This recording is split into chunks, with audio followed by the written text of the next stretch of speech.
Hey everybody, welcome to Old Roommates. Today on the show, we revisit the 1970s classic sitcom, One Day at a Time. So, this is it. Have a seat, we're about to begin.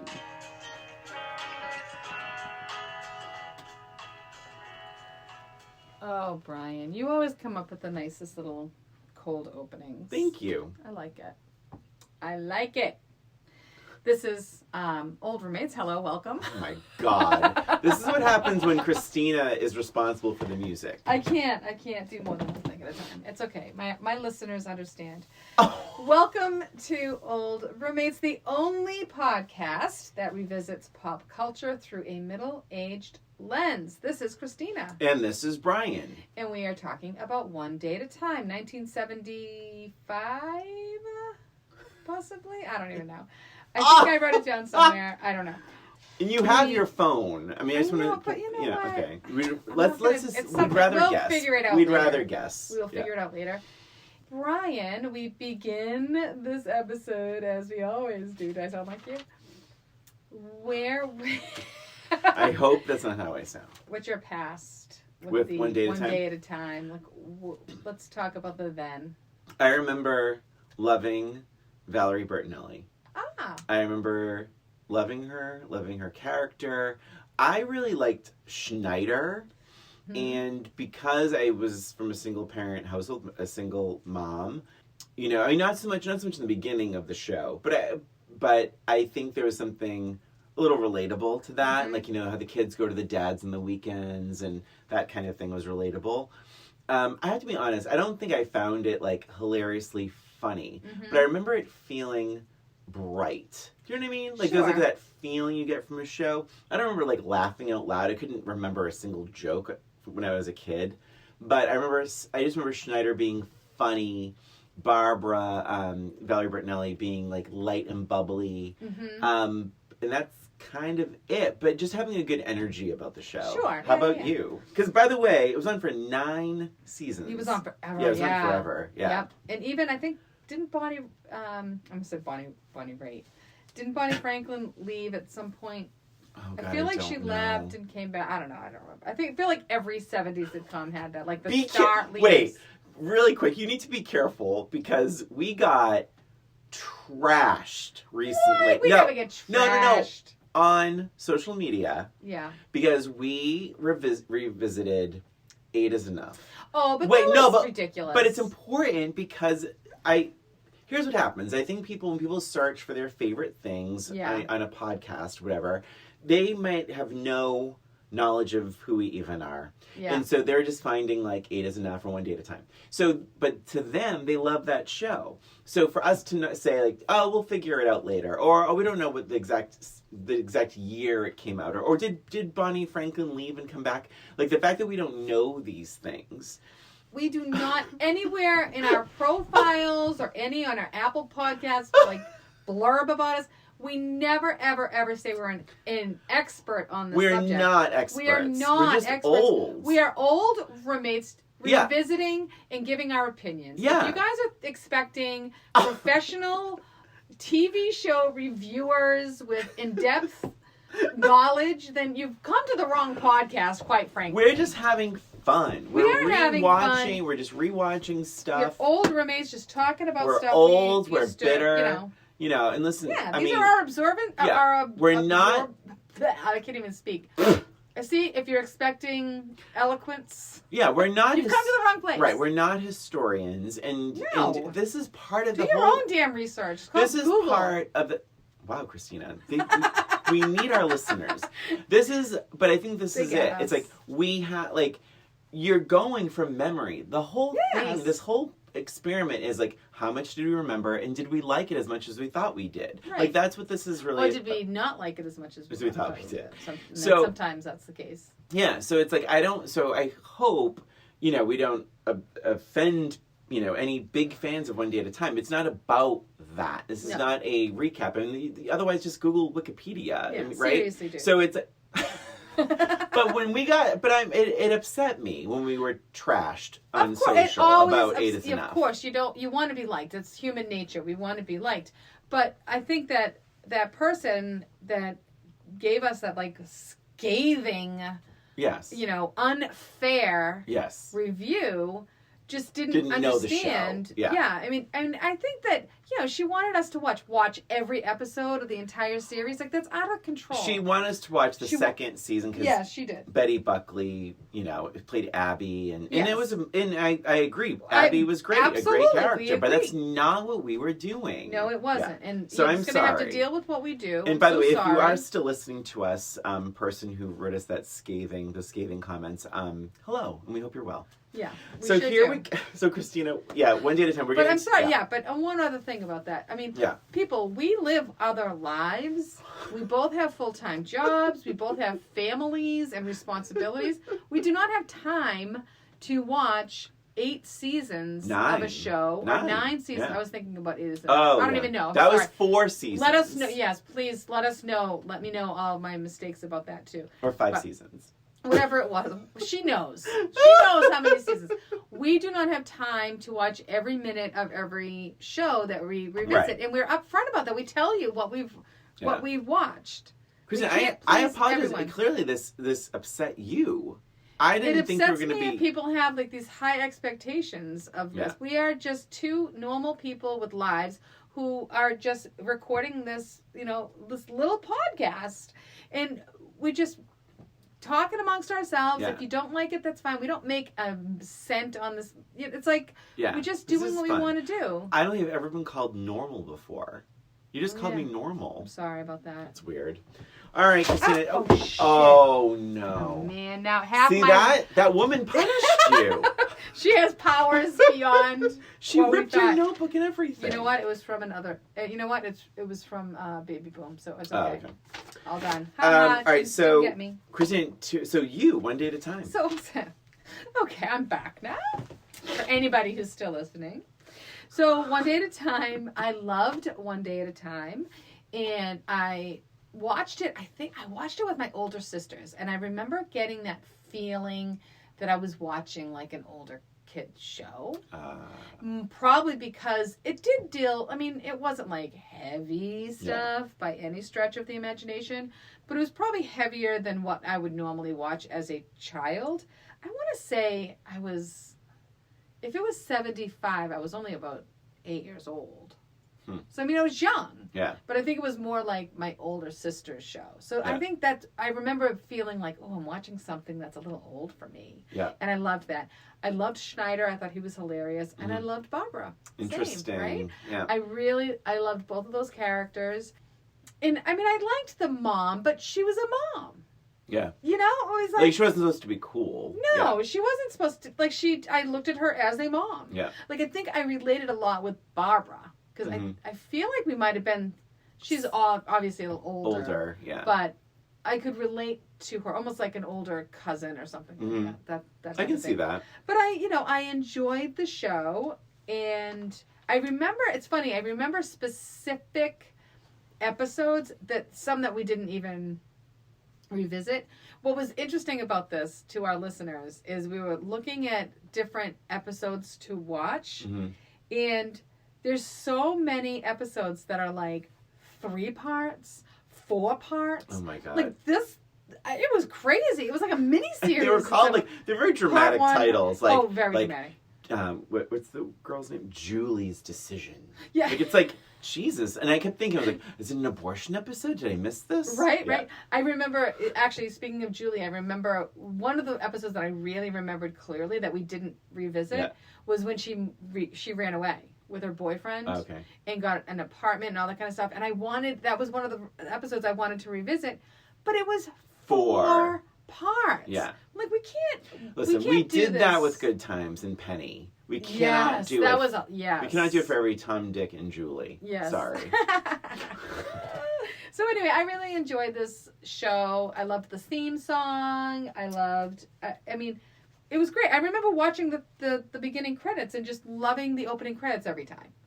Same. Right? Isn't it so funny? There is such joy to a well-done TV theme song. and we don't even do them anymore. I will say this though.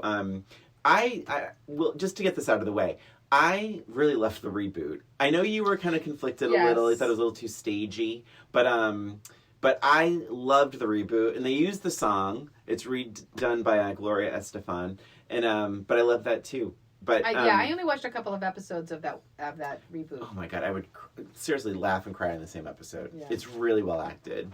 Or was well acted. But now that I've revisited this, I might go back to it, because I think part of the reboot, I was almost like, it's not the same. It's too different. It's too different. Yeah. Yeah. Which is good sometimes. It is pretty different. Yeah. I mean, they do have the Schneider character, but there's like the mom that lives with them, or the grandmother lives with them now, and it's a son and a daughter, not two daughters. But yeah. Yeah. So here we go with now. So, and we should just mention we did. Yes. So on season 1, we did 3 episodes on season 1, 3 episodes on season 2, and then we have 2 episodes from season 1, 14 and 15, called Dad Comes Back, part 1 and 2. Yeah. And that is going to be on Patreon. Yes. So if you're a patron, please check that out. It's just a bonus episode for our patrons. Yeah. So anyway, but for this podcast, we have 6 episodes that we're going to be shallow diving in. And we started at episode 1, which is always a nice place to start. Mm-hmm. My first note is, oh my God, it's loud. So very, very loud. I was getting Family Ties flashbacks. Mm-hmm. How about you? So it's interesting you say that. Yeah. And this is a recurring theme for me. Okay. Julie is so loud. Yeah. That is probably a note in every one of our episodes. I have that note consistently. And why didn't someone say something to her, Mackenzie Phillips? Oh, goodness gracious me. I don't know. Would you rather? Maybe they were afraid she was going to turn to drugs. Oops. You are going to hell. Christine, you were on a rampage today. I don't know what's wrong with you. That is so evil. But here's the thing. Oh, she's all cleaned up now. No, she's all fine. good She's now. fine. She was on the reboot. She played a drug. So cool. She played a drug addiction counselor. Yes, and I will say she was on Orange is the New Black in one of the later seasons. Oh, okay. And she was fantastic. Oh, she's great in the reboot. Yeah. Nothing against Mackenzie Phillips. Listen, honestly. She cleaned herself up. She had a rough childhood. Cleaned herself up. Every time, if we ever go after a specific performer, right. I don't blame them. I blame the director. I blame the production, because she's also a young girl. I don't remember how old she was, but someone should have pulled her aside and said, "You don't have to be that loud. That's all. We know there's a live studio audience, but you don't have to play for the fucking rafters. Yes. Take it down a notch." Bonnie Franklin, Valerie Bertinelli, they're talking at it. They're a little louder than average, but I think we saw that with Good Times. You start with Family Ties. You start with Cheers. Yep. There's that theater thing that, because they have a live studio audience and the mics and all that, you don't want to see microphone booms flying all around. I get it, but she is so effing loud. Yes. It is remarkable.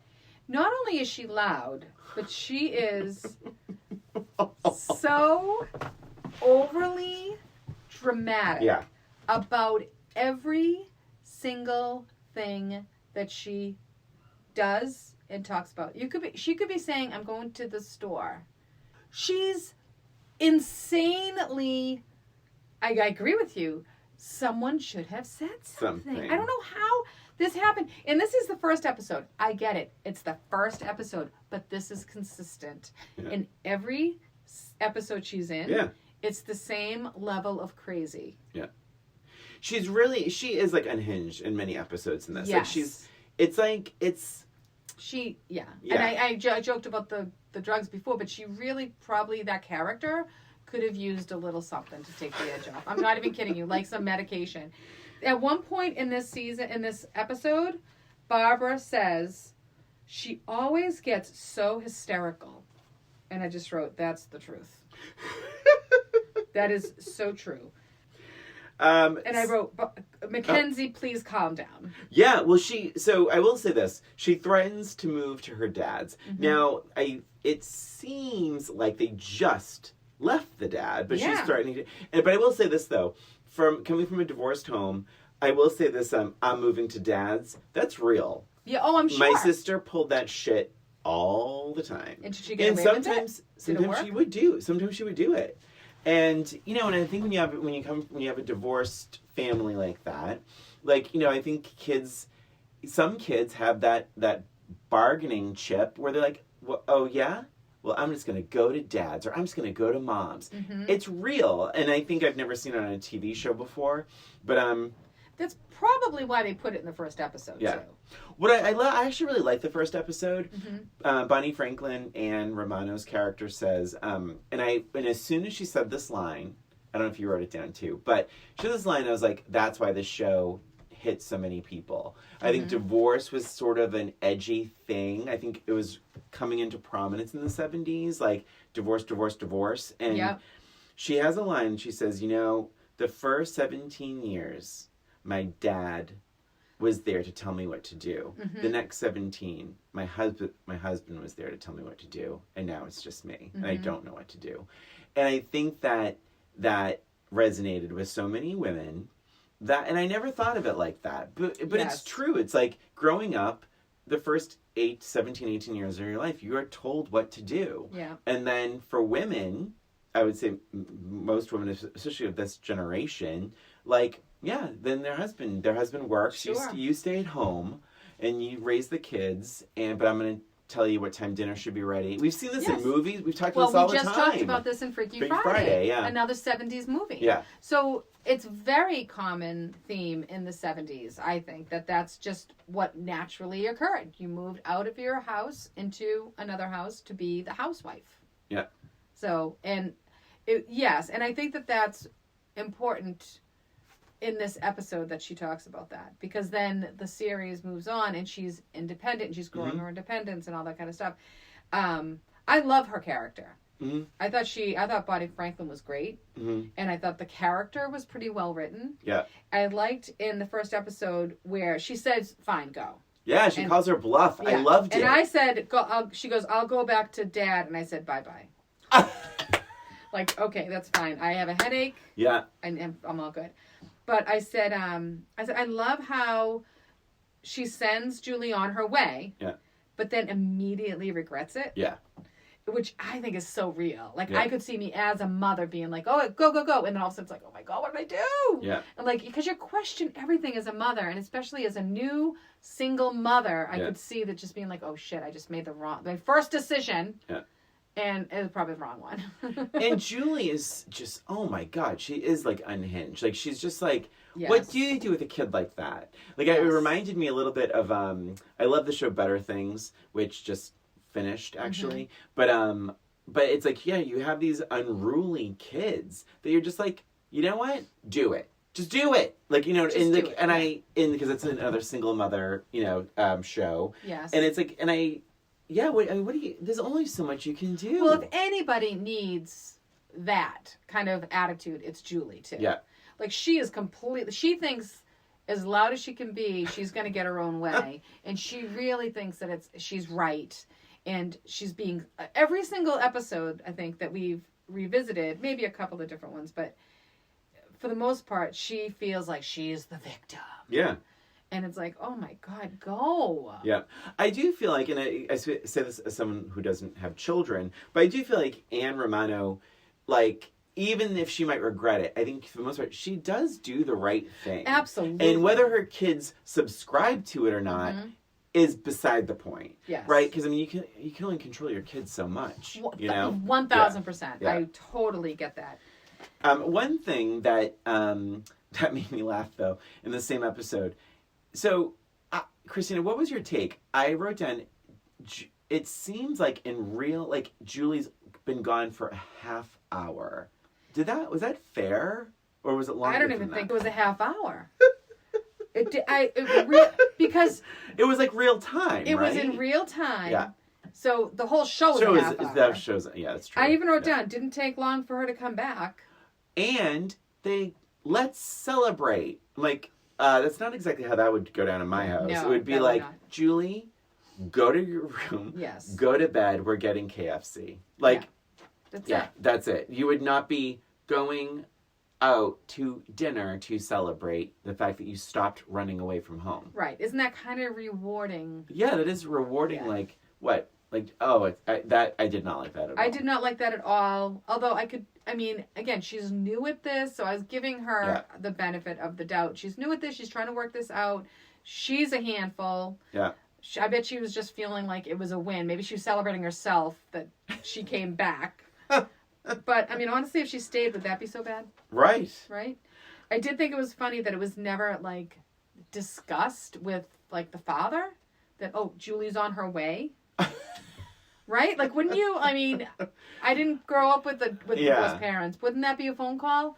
To call and be like, hey, Julie and I just Did they talk about that idea? Or no? No, I don't think so. Oh, okay. I don't know. I don't really know. But she just kind of like, I'm going to Dad's. And she's like, walks out of the house. Oh, my God. I would think the first thing you would do is call the dad to say, hey, she's on her way. She might show up. Yeah. Or, keep an eye out for her. She's not that old, right? No, I was fuzzy on the age. Although I did write down ages. Anne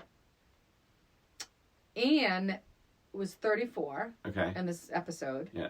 David, her boyfriend, did you catch this? 26. Yeah. Good for her. She was like the first cougar in pop culture. 8 years difference. Yeah. That's kind of crazy. Yep. Which I thought was really kind of cool. And it's not, and they didn't get much mileage out of that. Like, there's not obvious jokes. Like, there's no, like... Right. Yeah. Right. But David totally mansplains. Did you catch that? Oh my God. When he says... Yes. Talk about it calmly. And she's like, okay. Like, she's actually taking notes from this guy Yeah. who has no children. And who is a bit younger than her.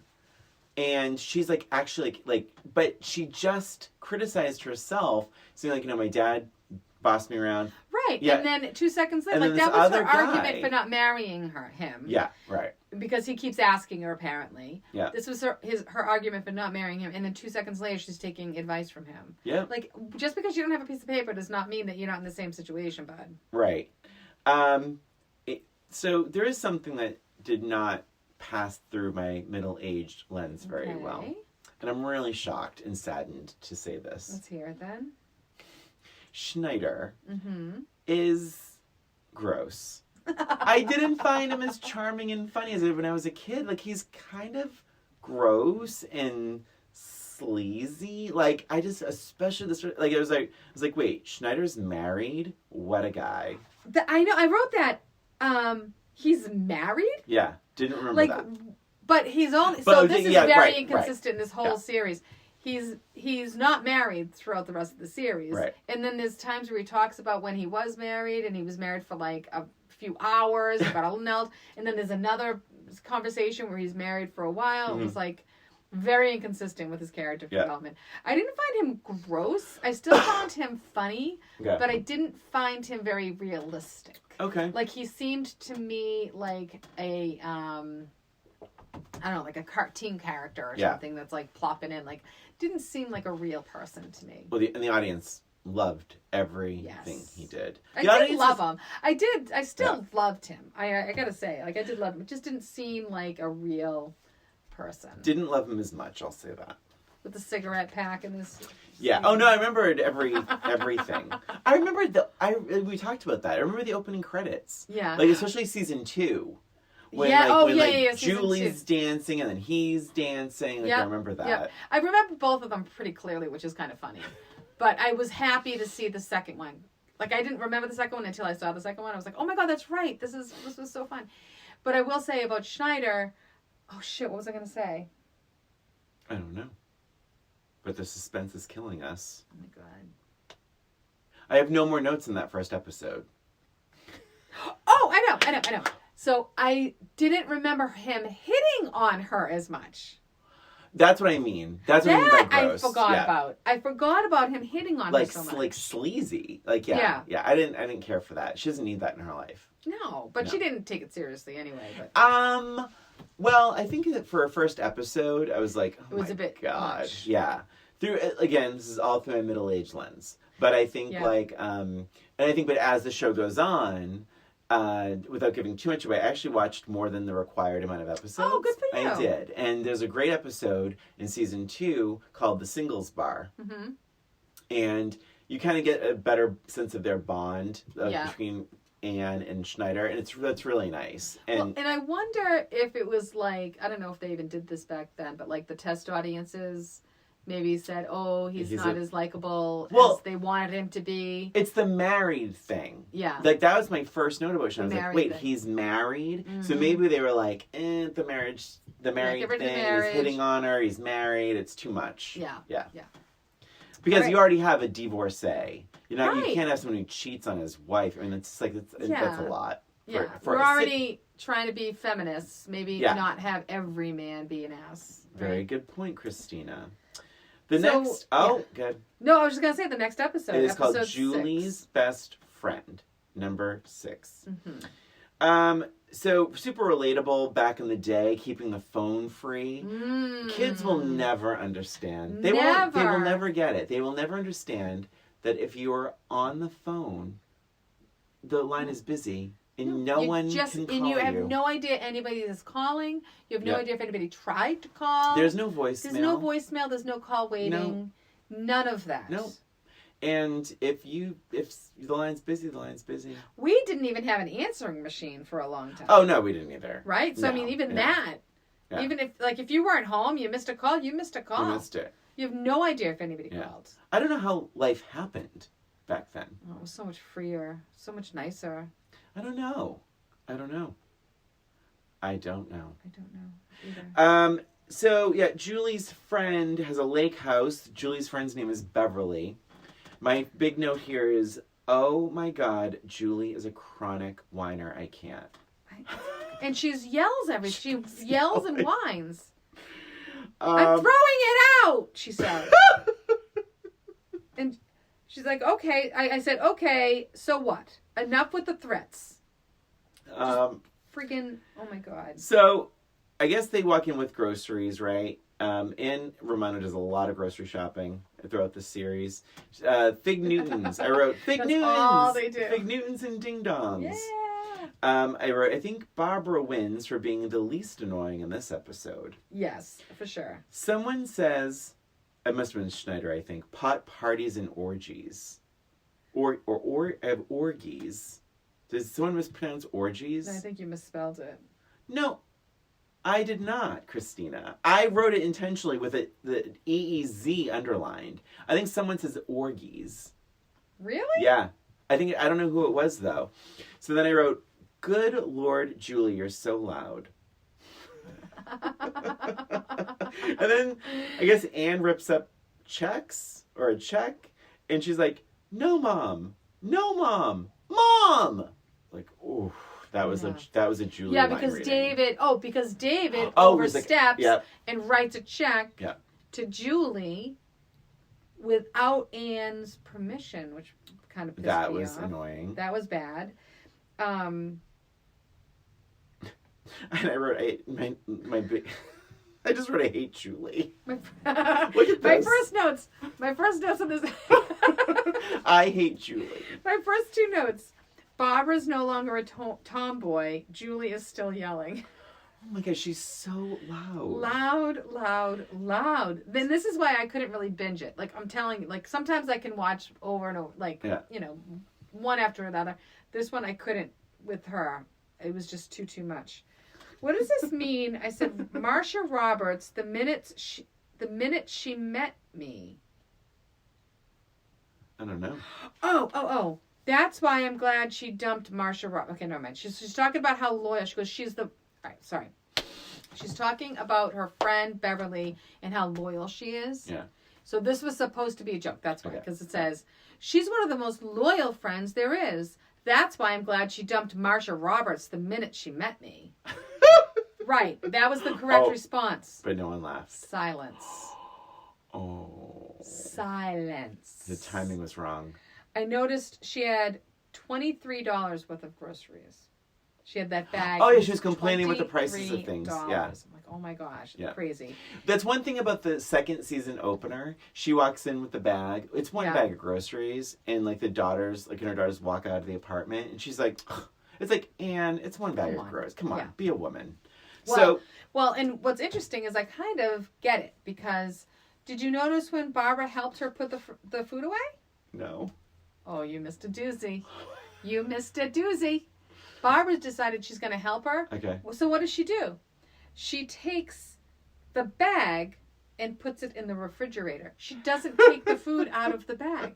She just puts the bag in the refrigerator. No wonder she doesn't want her to help. Oh my God. That was Ann, really funny. Ann, raise your children. Seriously. So then I wrote, I hate Julie, and then I wrote, it's not, so someone must say, it's not your self-respect, it's your pride. Interesting. Yeah, I don't know if someone said it. I didn't put who said these things. And I wrote, oh no, now David's yelling too.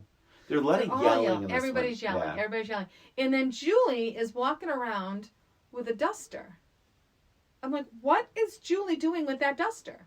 She has a duster in her hand, walking around. I don't even know she's dusting. She's walking around with a duster. And then I wrote, God, she's whining again. Yep. This is a recurring theme for me. And then Ann says to Julie, you're driving me up the wall. And I wrote, me too. My note was Ann rips up a ton of checks. Julie gets Beverly's message, rips up a check. Mm-hmm. And then David says, what is it with this family and checks? Oh my God, it's so funny. On my second page of notes, talking about the check, says, David, she literally just told him to stop. Yeah. Right? She literally just told him to stop, to stay out. So naturally he writes a check. Yeah, that bothered me. So bad. Underneath I wrote, it's the financial version of mansplaining. Right. Which he did in episode 1. I wrote super awkward. This is the end of it, actually. I wrote Mackenzie should have been reined in. But then I wrote super awkward with Ann holding Julie while the credits roll. Blech. Yeah. Like, I struggled. So this show did something kind of weird that I think has been done better on other shows we revisited. Like it's stuff still happening while the credits roll. Mm-hmm. And it relies on the actors to stay in the moment for a weird amount of time. I mean, it's got to be at least 30 seconds or so, right? Yeah. That's a long time to be doing something without doing something. To continue an emotion like that.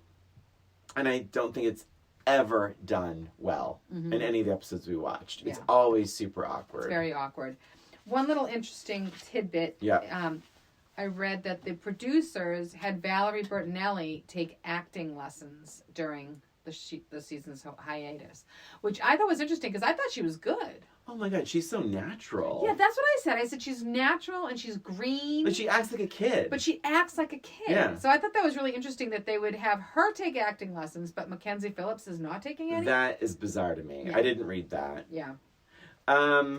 I have no other notes for that particular season. Our next episode is episode 7 called Super Blues. Mm-hmm. So Julie, there's something about Melba pantyhose. Something about pantyhose. Okay. Julie ends up something about she has her hose down around her ankles. Yeah. And the audience is like, can't stop laughing. But I don't know if that was intentional. And then Schneider walks in. Or no, someone knocks the door. And Barbara's like, I'll get it. And Julie's like, Barbara, no! And then the audience goes crazy because she has her pantyhose she's trying to walk down with the pantyhose down. Because I guess, did her pantyhose have a run in them or something? I don't remember the context of it, but I remember her having them around her ankles. Yeah, but I don't know. It just didn't. None of it worked, and the audience was a little way too into it. But I think that's a very 70s thing. It's like they're showing pantyhose on TV. Yeah.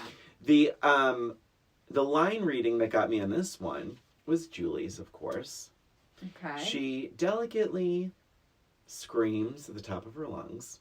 Oh, I like her. The disposal's not working. I wrote, she has all the subtlety of a person being chased by Michael Myers. Oh my God. I was waiting for her to throw potted plants at the kitchen wall. It's like, the disposal's not working. Oh, it's like, Jesus. Again, Joseph, what's wrong with this girl? Go back to Dad's. Go back to acting school. Yeah, seriously. Yeah, seriously, don't put it on Valerie. But I did have a note that says Barbara was so excited to play chopsticks. was like, she was so excited. I'm like, oh, okay. That's exciting. David. I have some notes about David. Oh.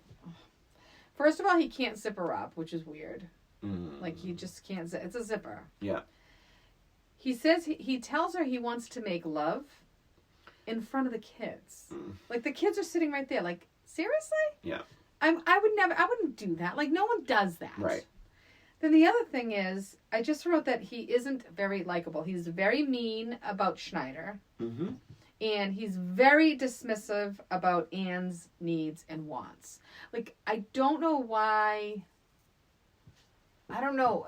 He's not very redeeming to me. No. I didn't care for him, to be honest. Yeah, and maybe that's why he ended up leaving. He left in the middle of the first season, correct?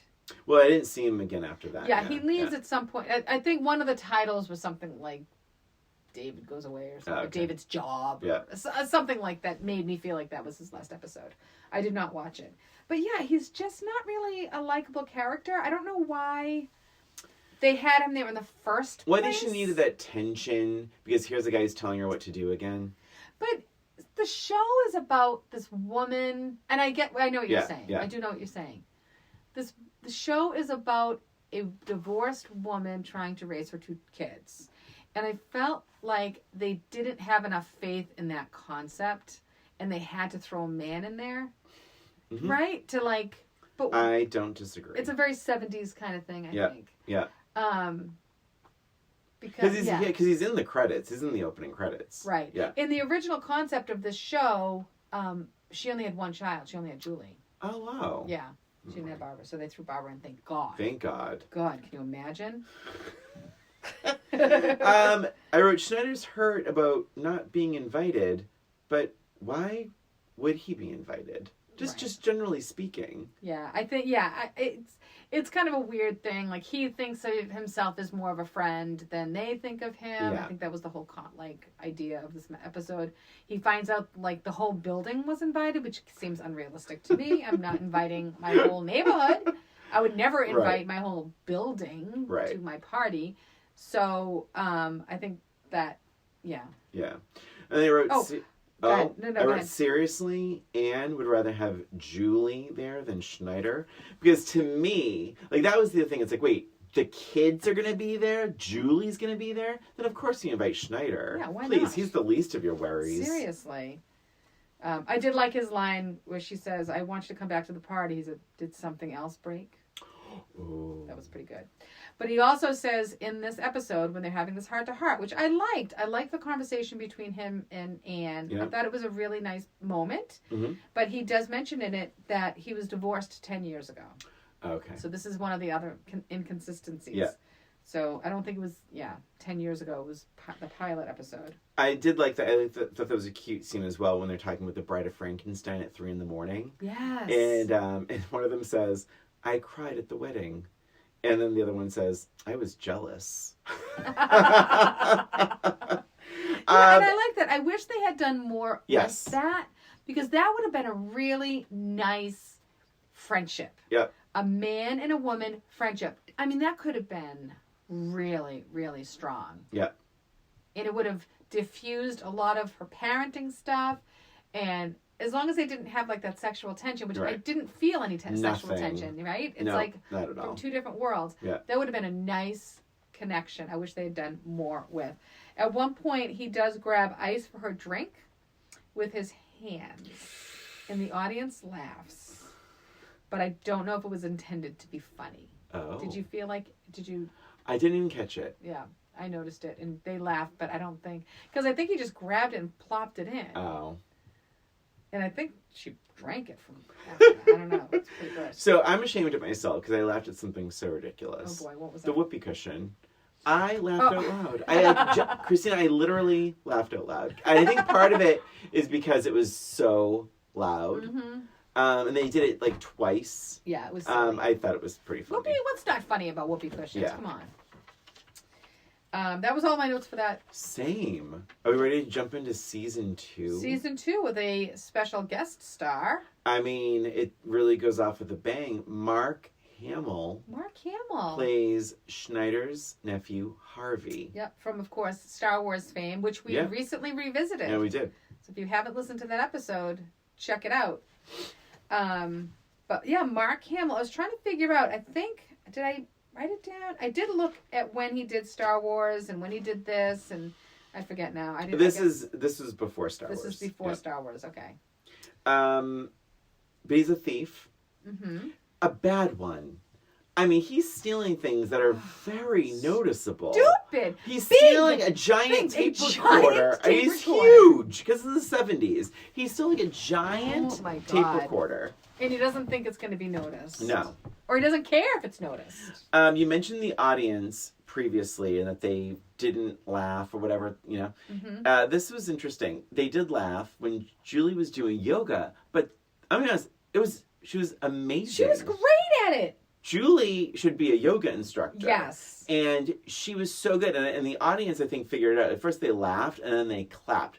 I was truly impressed by her yoga. I thought that was pretty cool, too. Yeah. Very cool. Very impressive. And that's actually one of not her doing yoga, but her ducking beside the couch is in the opening credits. Yeah. Oh, yes, that's right. Mary Louise. Oh, yeah, good. No, that's exactly what I was going to say. Go for it. Excellent. We meet. Did I write down her name? Ginny. Mary Louise Wilson. Yeah. I love her. Yeah. I love everything about her. I thought she was great. She added a spark to this show that was desperately needed. Yeah. Apparently, she was only on for one season because Bonnie Franklin had a big problem with her upstaging her. Ooh. This is all in, I guess, alleged. I don't know where it was written several places. But that was the point. Yes. Because I think what happened was and Christina, I feel like I wrote it down. I would encourage you to go back in season 2 and watch the episode called The Singles Bar. Because they really dive into the Ginny the Ginny-Ann relationship.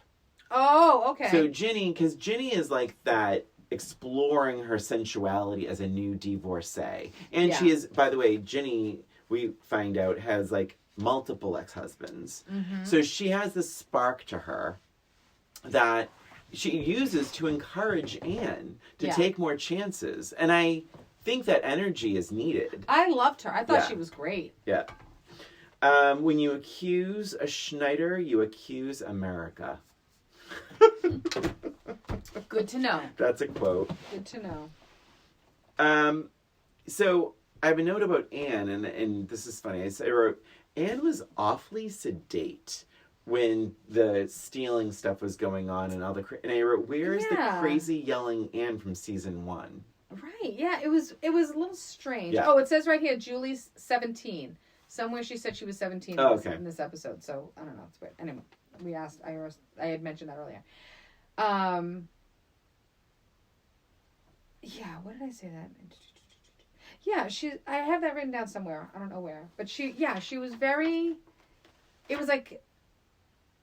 It was strange, and I also have that it was a very easy confession. Right? It was just all of a sudden she's he's like, yeah, fine. He expected no one to believe a woman, a respected woman. Right. It was bizarre. This whole storyline was a bit off. Yeah, it needed to be a two-parter. Yeah. A very special one day at a time, exactly. Extreme close-up of Schneider, and he says, "It's not my fault. My sister raised a thief." Oh. And then Ann suggests counseling, a psychiatrist, and he says, "Send a Schneider to a psychiatrist? I don't even touch their plumbing." Christina, my note. I'm surprised they crammed so much into this one episode. Oh my God! That is so wild. It is wild. So even down to the big talk with uncle and nephew. So I did say it was very strange that he would tell a completely different story to Schneider about being kicked out of her apartment for kissing Barbara. He didn't think that they would have been talking about it. It was very strange. He had a completely different reason for being kicked out of the apartment. And then it says, like, he should have led with the better story. So he had a different story. I don't know what the actual different story was. But he should have been consistent with that story throughout. Like, he was terrible. Oh, my God. He was the worst thief ever. He was the worst thief ever. I think that was the point. Like, he wanted to get caught. It's just hilarious. When he took the tape recorder, which a 1970s tape recorder, I mean... It's as big as a small TV. It's really crazy. Like, it's a microwave oven, basically. Like, no one would have noticed that. Yeah. It was really, really dumb. But I loved Schneider's reaction about the psychiatrist. And then there was a headlock at the end, and it got applause. Oh, probably Schneider and holding his nephew in a headlock. And it got applause. I guess so. I don't know. Like, yeah, violence. Woohoo! Well, maybe because the kid was getting off scot-free with everything. He was like, I'm not going to stay here, man. And, like, he just, like, left. Yeah. And then he came back. It was too much for one episode. It was a lot. It was too much. There was, two-parter next time, buddy. Two-parter. Any other notes for that one? That's it. Boy, we're just flying through these, huh? I know. Well, I mean, there's not a lot. I mean, it's not like Good Times where there's, like, a meaty subject every single time. Well, not only that, these are very singular plots. Yes. I think it's pretty consistent. Even the extra ones I watched, like, they're about one thing. Underlying one. For instance, it's like Julie runs away. Mm-hmm. Anne goes to a singles bar. Barbara tells two guys she's going to go on a dance. Like, when something happens, like, none of the other characters have anything else going on. It's really a little weird. It is interesting. And I think that makes a huge, like, it's such a difference from the sitcoms today. Yeah. Where you probably have, probably 2 or 3 storylines going on in 1/2 hour. Yep. Which I really enjoy. Yeah. And I think that is a very successful... But you know what? Even the Golden Girls, I know we talk about them a lot, but, like, there's always an A plot and a B plot. Mm-hmm. So, but I don't think this show never even tried. It was always about just one thing. Well, it's very, it needed more because it was usually just in their apartment. Yeah. I mean, there were a couple of different scenes, like maybe in, Schneider's apartment or something, but for the most part, it was just in that one apartment. Yeah. So, and everything's almost happening in real time, too. That's true. So, that's the other thing. There isn't like a time lapse. Everything is kind of, the problem starts at 9:00, and the entire problem happens within a 1/2 hour and resolved within the 1/2 hour in almost real time. Yep. So, I think that makes it a little less realistic. I completely agree. Yeah. But, so the next one is... Oh, my God. Oh, good. Yeah. No. Go ahead. Oh, no, I was going to say, I didn't take any notes. You didn't take any notes? No, because my notebook was across the room. Oh, brother. And I'm just like, I am going to let Christina lead and jump in. Well, I didn't take any notes either, so what are you going to do now? You did, too. No, of course I did. I'm a professional.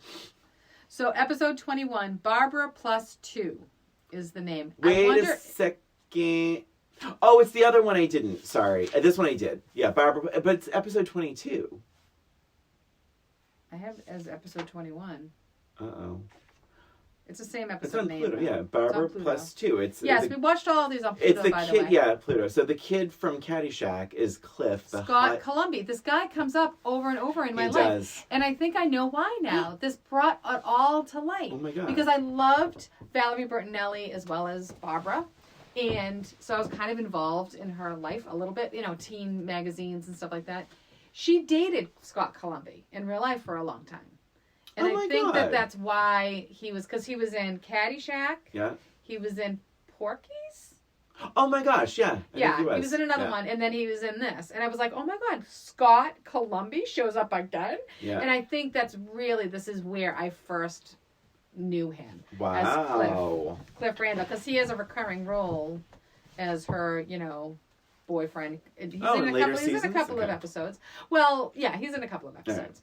Right. And there was some sort of back story about that too, but I don't remember what it was. But like, she got him the job somehow. You know what? I might be thinking of Glenn Scarpelli, actually.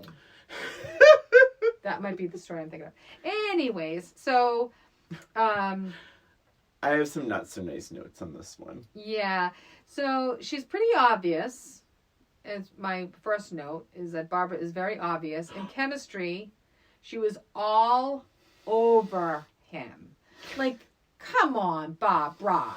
You got to stop. You can't be so obvious. Well, that was a funny line, though. And then, and then I think Julie Barbara said, "You're so obvious. You don't even take chemistry." Is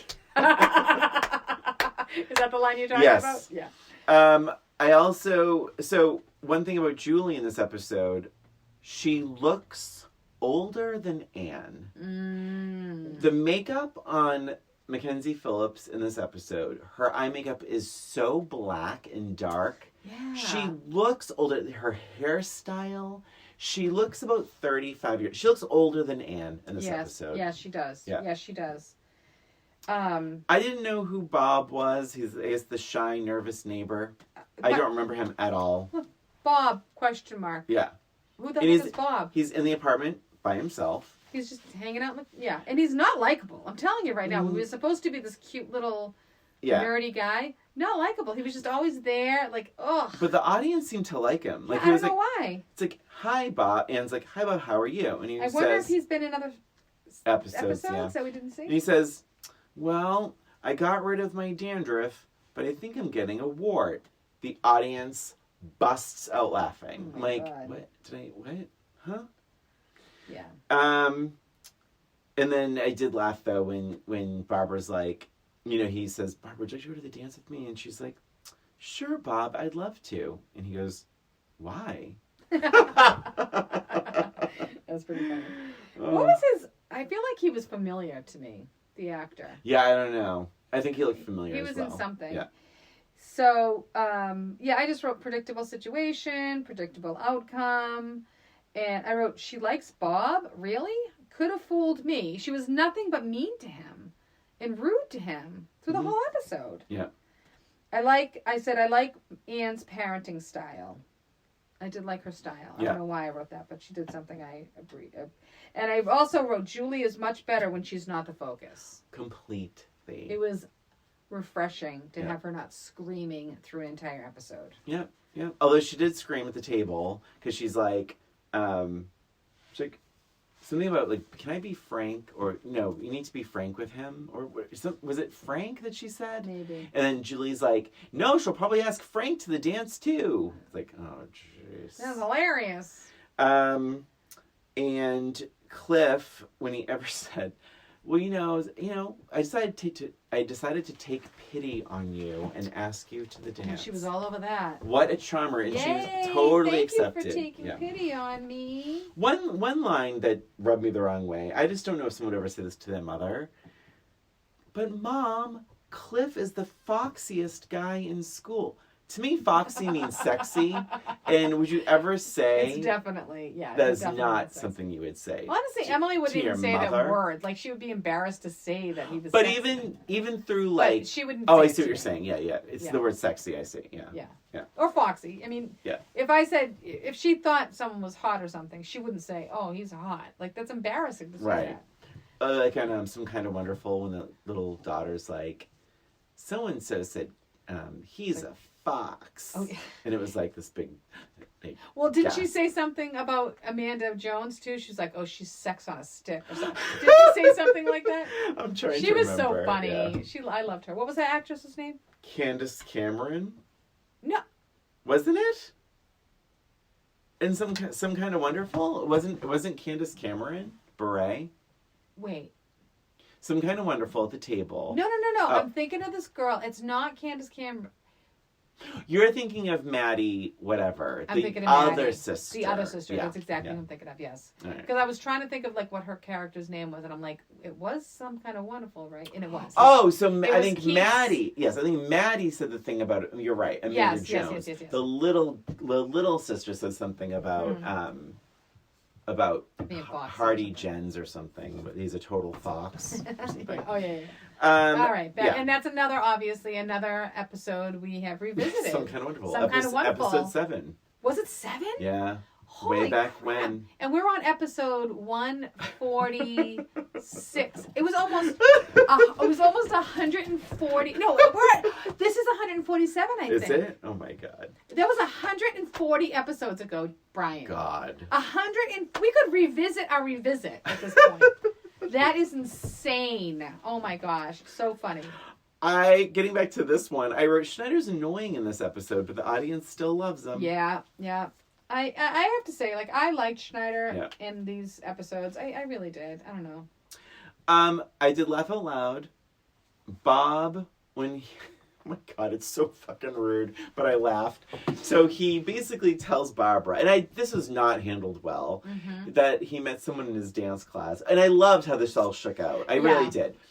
So it's not enough that he is turning Barbara down. He shows up in person to let her down, which is gentlemanly. The day of the dance. But then just as he's about to close the door, he says, she's stacked. God. Poor Valerie Bertinelli. Like, oh my God. It was so fucking funny. It was, I liked how it worked out, but I did think it was funny that they're all just coming to the door. Like, nobody calls anybody on the phone. Don't they all live in the building? That's what I thought. Does Bob live in the building? Yeah, I don't know. Yeah, I didn't know enough about Bob. I guess that makes sense for Bob showing up. But Cliff does too. No, Cliff doesn't live in the building. Christina, he's like, I was downstairs visiting so-and-so, and I decided to come back up here. Yeah, he lives in the building too. But why was he... Are you sure he wasn't just visiting? Well, he was just visiting. I don't know. Christina, I don't know all the tenants. I don't know. Well, they do, because they invited all of them to the party. Oh my God, that's one thing we didn't... Did we talk about that when... Julie's date beeps the horn. Like, they would have heard that. Right. What? How many flights up are they're there? Up. They're not hearing the beeping of the horn. I did love the ending, and I thought Valerie Bertinelli was very natural in this. Yes. Who wasn't natural was Anne. Was Bonnie Franklin. When she runs out of Barbara's bedroom, and she's like, hey, Barbara, come on, let's go. Like, she's, like, way too excited. It's like, who are you all of a sudden? Right. And she's like, where'd everybody go? Yeah, she was... Like you didn't hear every word in the room. The apartment is so small. I know. So, yeah, that's pretty funny. But, yeah, I really liked... Honestly, I thought Valerie Bertinelli was great. And, I mean, inexperienced, of course, but I thought she held her own. Huge personalities. Yeah. She was like a ray of sunshine. I think it made her, to be honest, I think when Schneider and Anne and Julie were so animated, I actually loved Barbara even more because she was more natural. I think Valerie Bertinelli was great. And she delivered her lines really well. Like she had a lot of little one-liners. Yeah. And she did a really nice job delivering those. It was funny. I laughed several times when she delivered some lines. Me too. Christina, you might have to walk us through episode 24. Oh my God, this is funny. Okay, so episode 24 is called Where's Mom? Okay. Was this the last? This is the last episode of season 2. So this is interesting because here it is. Bonnie Franklin is the star of this sitcom, and she's not in the season finale. Just like in Good Times, JJ wasn't in the season finale. I don't understand what they're thinking. They're both Norman Lear. Yes, and I wonder if this is like contract negotiations or some weird stuff. Like maybe Anne's you're not. So maybe get rid of what's her name, Ginny. Franklin. Get rid of Ginny, or I'm not coming back. Maybe it's Norman Lear rearing his power and saying you're not you out. You're not that important. I love Schneider raise these kids. That's right. Yeah. We'll have Ginny raise the kids. Oh. Yeah. But she ended up winning in the long run. But it is so interesting to me. Can you imagine today having a season finale and not having the star of the show on that episode? I know. Super She's weird. just out of town at some weird convention. Really? Well, so there's a scene where, and the other ones I watched, where Ginny references Anne as a high-powered executive. And Anne's like, oh, God. She's like, please, my kitchen is bigger than, my bathroom is bigger than my office, or something like that. Yeah. So it's a little unclear, because from what we've watched. Right. And I feel like in future seasons, I remember her job taking a little more hold. I feel like her boss comes into play as a recurring character. Okay. You see her at the office more often. Like, I feel like more stories surrounded her and her business. But I think that was further down, like season 3 or 4 or 5 or whatever. Okay. So, but yeah, certainly we don't know what she does now. But it's important enough for her to go out of town on the season finale. Hello. So, my first note here is one of the girls is ironing a hanky. Brian, have you ever ironed a hanky? No. Have you ever felt the need to iron a hanky? I'd be afraid because it's so frilly. Well, have you ever seen a hanky that needed ironing? No. Have you ever looked at someone with a hanky and said, wow, he did not iron that hanky? It's so weird. Nothing else is in the room to be ironed. Just that hanky. So that was my first note. And then I wrote that she's out of town on the season finale. Jimmy Walker vibes.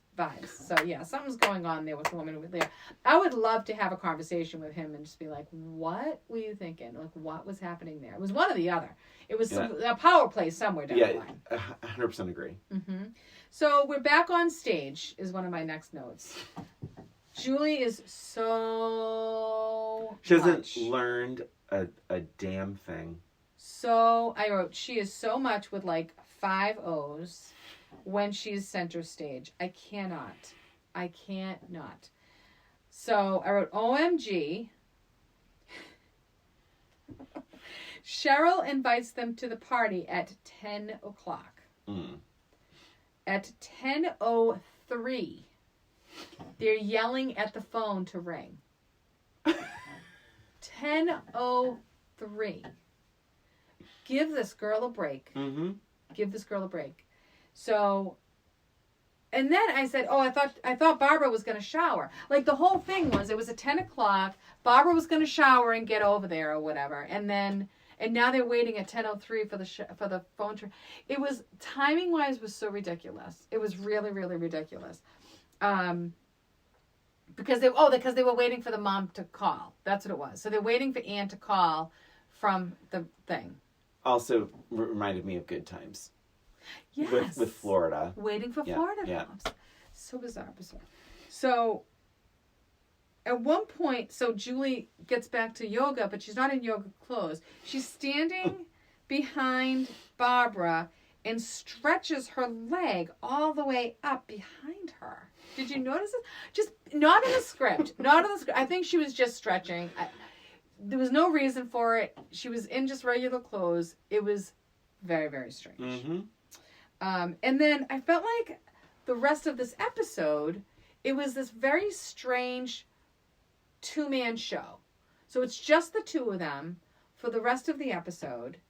And they're just kind of going back and forth. And to be honest, in big, huge letters, boring. So we talked about this because that's one of the things with this. I didn't have my notebook, but I also didn't take any notes. I felt like, what happened here? Because this is just filler. Like, we talked about Golden Palace, the last episode, and even to an extent with certain episodes of Good Times, where it's like, I think they just needed an episode, and they didn't know what to do. I agree with everything you're saying. Yep. It was boring. Yeah. It was a strange interaction, I wrote. It was too quick. There was no waiting for any reactions.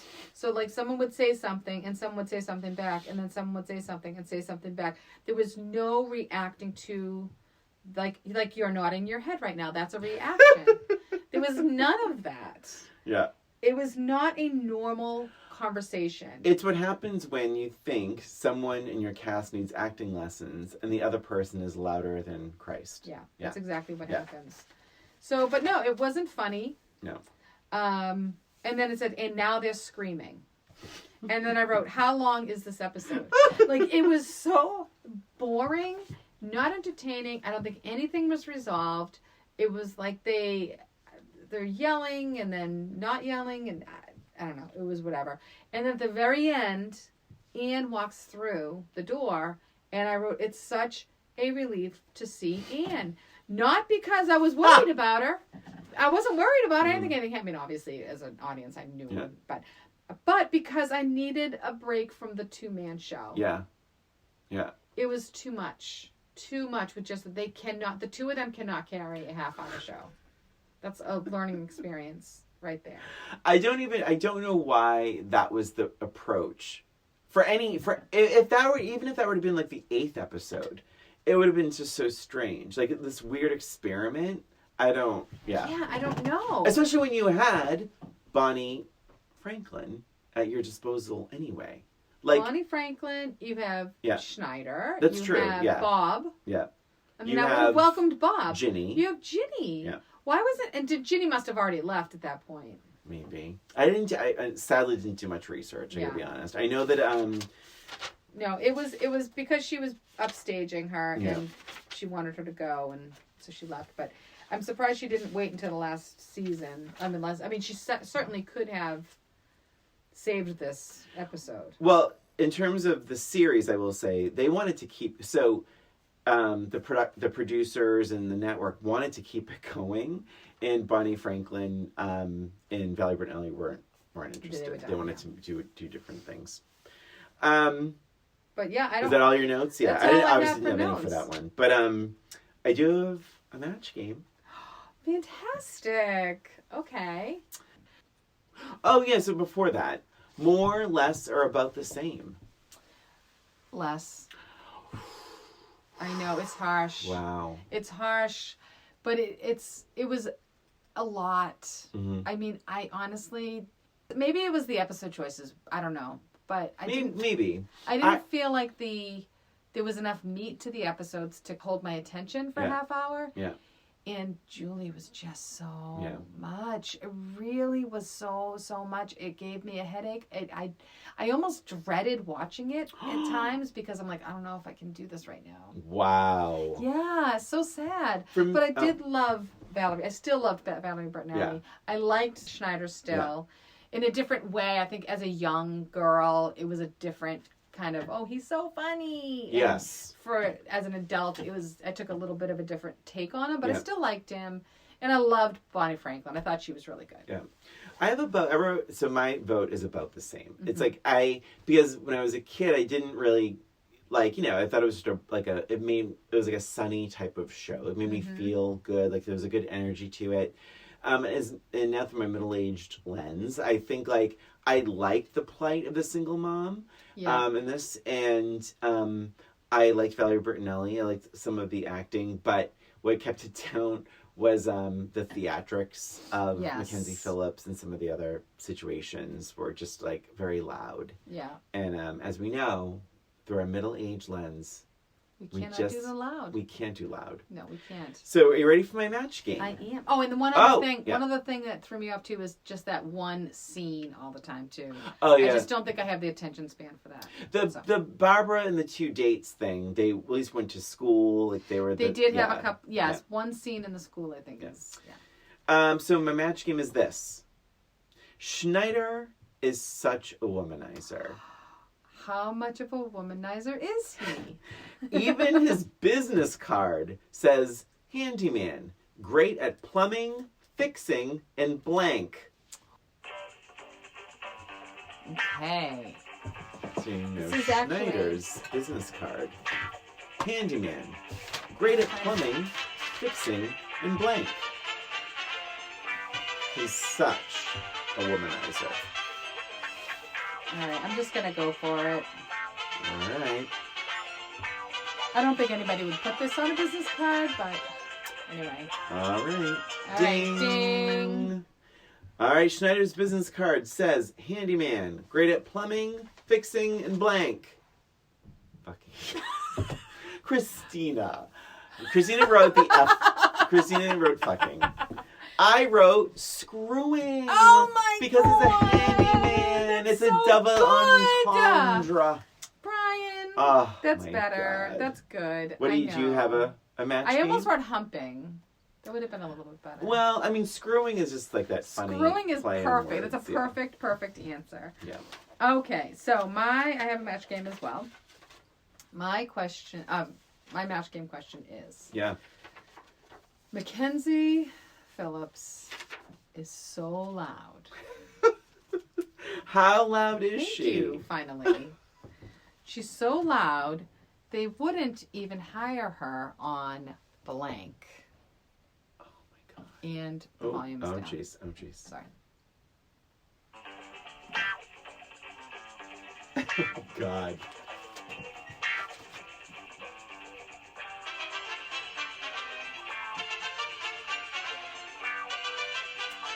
She's so loud. Yeah. They wouldn't even hire her on blank. I think I got it. Ding. Ding.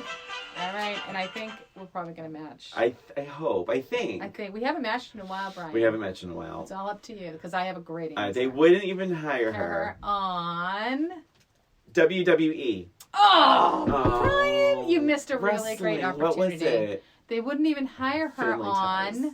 The Real Housewives. Oh, I didn't put that because you just used that as an answer a few episodes ago. No, I didn't. You totally did. You wrote, it was for Mystic Pizza back in February. You did. You wrote that. That was a long time ago. Oh! I don't remember doing that. My God. That was, you can repeat answers. No, it's fine. I'm just saying. That was a perfect answer. You know what? I'm done with this podcast. Loud. Christine, do you even watch The Real Housewives? I don't have to. Wow. Because I do. They're not loud? Is that what you're saying? They can be loud. They're more talkative. Maybe I should have said Real Housewives reunion special. Perfect. That's what you should have done. That's what I should have done. That was one day at a time.